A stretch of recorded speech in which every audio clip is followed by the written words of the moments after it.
O Torneio de Candidatos de Zurique 1953, na Suíça, reuniu 15 dos maiores enxadristas do planeta em 210 partidas lendárias. Grandes mestres como Vassily Smyslov, Paul Keres, Tigran Petrosian e Max Euwe travaram batalhas históricas no tabuleiro. No final, Smyslov venceu a competição e conquistou a vaga para desafiar o campeão mundial, Mikhail Botvinnik. Se você ama xadrez e quer reviver grandes momentos da história do esporte, deixe o seu like, inscreva-se no canal e comente o que achou. Fique ligado, em instantes, você vai acompanhar lance a lance uma das partidas memoráveis deste torneio.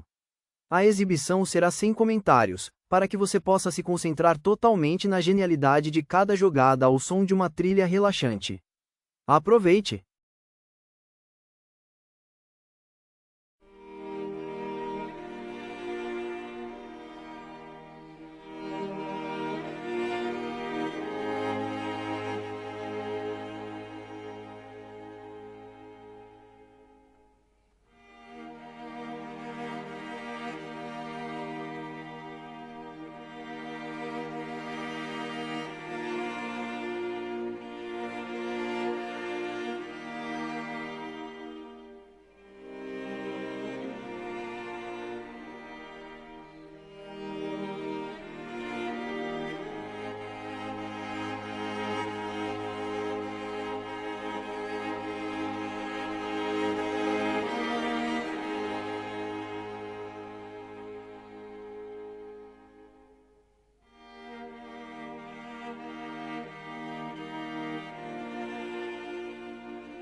Obrigado por assistir a esta partida histórica do Torneio de Candidatos de Zurique de 1953.